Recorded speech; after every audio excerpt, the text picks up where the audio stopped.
A paz do Senhor Jesus, irmãos. Mensagem de hoje, Evangelho segundo Marcos, capítulo 7, e versículo 20, que diz assim: E ele dizia: o que sai do homem, isso contamina o homem, porque do interior do coração dos homens procedem maus pensamentos, adultérios, fornicações, assassinatos, roubos, cobiça, maldade, engano, lascívia, inveja, blasfêmia, soberba, insensatez. Todas essas coisas, mas procedem de dentro e corrompem o homem. Amém?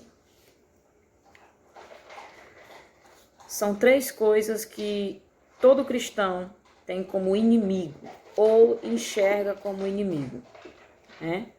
O mundo, a nossa carne e o diabo. O mundo, com seu fascínio, é o nosso inimigo externo. A nossa carne é o nosso inimigo interno. E o diabo, com as suas tentações, né? A carne com as suas paixões, é o nosso inimigo interior. E o diabo, por sua vez, com as tentações, ele é o nosso inimigo infernal. Essas são praticamente os três inimigos que todo cristão, que todo servo de Deus, ele tem a sua batalha diária. Não é aquela batalha que é uma vez no mês ou a cada 15 dias você sabe que tem que se preparar para enfrentar um desses inimigos que aqui foi citado. Mas essa batalha é diária. Você vai ter uma luta diária contra esses inimigos aí. O mundo, a nossa carne, a sua carne, a minha carne e o diabo, tá certo? Os três oferecem coisas momentâneas que são prazerosas. Os três vão apresentar, no primeiro momento, coisas que irão trazer felicidade, que vão trazer uma falsa alegria, mas que no final serão grandes problemas. Aí constrói-se uma relação de, podemos chamar de inimigos, a junção de amigos com inimigos. É aquela pessoa que você não se dá bem, mas que por motivos profissionais ou porque você precisa conviver com aquela pessoa, você acaba achando uma maneira de suportar. Então, cria-se uma relação de inimigos, né? Isso também acontece com esses três inimigos. Pessoas que se tornam amigos do mundo por algum motivo, e em algum momento o mundo vai encontrando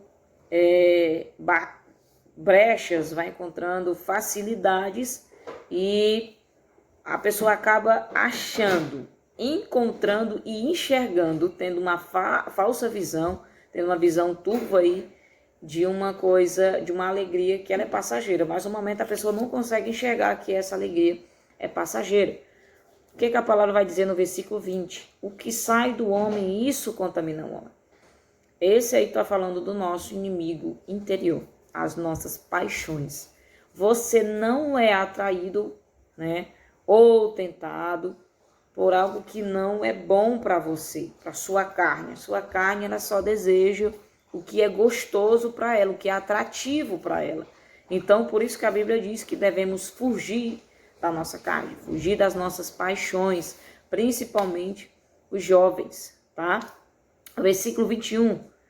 Porque do interior do coração do homem procedem maus pensamentos, adultérios, fornicações, assassinatos, roubo, cobiça, maldade, engano, lascívia, inveja, blasfêmia, soberba, insensatez.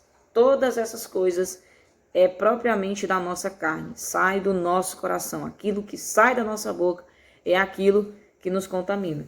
Eu gostaria de fazer você lembrar das vezes que talvez alguém pronunciou uma palavra no momento de trabalho, ou até mesmo em casa, dentro do coletivo, no seu dia a dia. E imediatamente, o primeiro pensamento que veio é você revidar com aquela pessoa. A raiva, a cobiça, sabe aquela promoção que você lutou tanto no trabalho para conseguir e você viu uma outra pessoa, muitas das vezes até despreparada, que não se preparou tanto quanto você, que não tinha o mesmo objetivo, a mesma visão para a empresa, e mesmo assim ocupou o lugar de destaque que você tanto quis, e somente você sentiu inveja, ou até mesmo aquele momento estúpido, onde você pronunciou palavras toscas, onde você foi uma pessoa tosca, momento de insensatez, momento que você não estava no espírito, entrou na carne, discutiu com alguém. Isso sai do seu coração.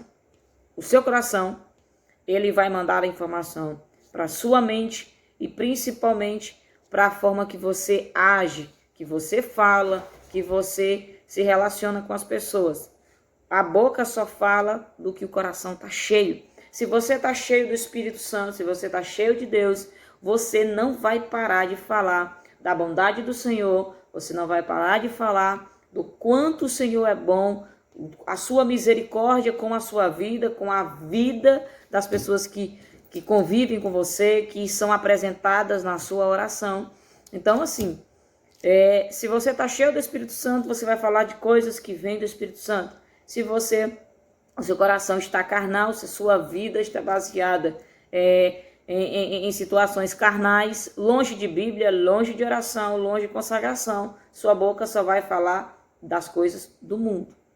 Então, aí é apresentado o seu inimigo externo, tá certo? Com os fascínios, as tentações, as maravilhas momentâneas que o mundo oferece. Então, todo cristão, ele deve ter uma vida, como já foi dito em várias pregações, em várias ministrações. Todo cristão deve ter uma vida alicerçada na oração. Você não consegue suportar esses fascínios que o mundo oferece se você não tiver uma vida de oração. Daniel, ele orava 3 vezes por dia. Tanto que é citado na Bíblia a quantidade de vezes que ele abria a janela do seu quarto e orava para Deus 3 vezes por dia. Tem cristão que não ora nenhuma vez por dia e quer suportar as tentações que o mundo oferece, ou até mesmo o nosso inimigo, as nossas paixões, que é o nosso inimigo interior, ou o nosso inimigo infernal, que é o próprio diabo, criando circunstâncias, criando situações, e acabamos que quando nós não estamos tendo uma vida assídua em oração, nós não estamos tendo uma constância na leitura, consistência em consagrações, acabamos que caímos, né, na cilada que o diabo ele cria. O versículo 23, todas essas coisas más procedem de dentro e corrompem o homem. Não é o que está fora que vai corromper o que está dentro, é o que está dentro. A sua natureza é mal, a minha natureza é mal.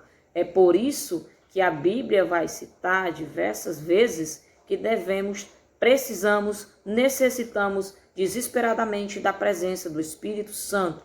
Sem a presença do Espírito Santo na minha e na sua vida, o homem mau, o homem que se corrompe diariamente, ele se sobressai ao homem que é mudado, espírito, a parte que vem de Deus, o sopro de vida, aquilo que o Espírito Santo consegue controlar, e a minha carne, a sua carne, ela acaba se conformando ou obedecendo os comandos que o Espírito dá. Ressaltando novamente, a carne só obedece o Espírito que está fortalecido. O Espírito só é fortalecido quando há alimento, palavra, oração e consagração. Já foi citado várias vezes que a igreja, ela é muito boa no seu ataque, mas ela é muito fraca na sua defesa, justamente porque ela esquece desses 3 inimigos. E o principal inimigo desse não é o diabo. Seu principal inimigo é a sua carne. Porque o diabo, ele vai estar 24 horas criando situações, criando circunstâncias para tentar fazer você cair. Porém, se a sua carne ela estiver diminuída e o espírito sobressair, a sua carne não vai encontrar legalidade e nem autoridade contra o seu espírito. Então você está sendo o Senhor, você encontra o tempo para alimentar o seu espírito, ou você deixa que o espírito enfraqueça e a carne fale mais alto. Quando a carne fala mais alto, acaba criando, é propício, lógico, que o diabo com as suas tentações, né, com seus fascínios do mundo, a situação é criada e você acaba caindo. Então, como eu citei no começo do vídeo, no começo dessa pequena palavra da pregação, a relação é criada, né? Os laços são criados como inimigos. Ora é amigo, ora é inimigo. É uma relação de amor e ódio o tempo todo. Sabe aquele famoso crente Raimundo que você ouviu várias vezes em algumas pregações até? É exatamente isso, o crente Raimundo. Um pé na igreja e outro no mundo. Ele tem um linguajar que ele usa no trabalho com os amigos, mas na igreja ele tem outro tipo de linguajar. Ele tem roupas que ele utiliza no seu dia a dia e roupas que ele só usa quando vai ao culto. Ele tem um tipo de pensamento quando está com os amigos, mas quando está na igreja, ele apresenta uma outra forma, um estereotipo diferente. Então é exatamente isso que a mensagem está trazendo luz ao nosso pensamento, ao nosso coração, ao nosso entendimento. Que o Espírito Santo ele te dê discernimento através dessa palavra e que ele te oriente a que você possa sempre alimentar o teu espírito para que você venha suportar esses 3 inimigos, tá? Mais uma vez enfatizando aqui que o seu pior inimigo é a sua carne, tá bom? O segundo maior inimigo vai ser aí o diabo e eu coloco até o mundo como terceiro. Provo dentro da palavra, Daniel sempre alimentou o seu espírito, sempre teve uma vida assídua em oração e ele não fez diferente. Quando ele caiu dentro do sistema, o mundo, querido, não é o planeta, é a ideologia, é a filosofia errônea que contamina todos e em qualquer lugar. Isso que é o mundo. Então, quando Daniel é colocado dentro de Babilônia, que ali era o mundo, Daniel ele não se corrompe. Ele não se corrompe, ele decide no seu coração, Daniel 1, dá até dos alimentos que ele vai comer, dá até dos alimentos que vai ser oferecidos, porque ele não sabe quem que vai preparar aquele alimento. E ele estava dentro de um sistema pagão, e os alimentos todos eram oferecidos a um tipo de Deus. Então ele só servia ao único Senhor. Esse é o mesmo Deus que estamos a servir. Só tem um único Deus, o único Senhor que tem todo o poder. Daniel venceu o mundo. José venceu o mundo. Olha, dentro da palavra você vai encontrar diversos homens e mulheres de Deus que estiveram dentro do sistema mudando e venceram o sistema mudando. Oração, palavra e jejum. Amém? Que essa palavra fique guardada no teu coração, graça e paz.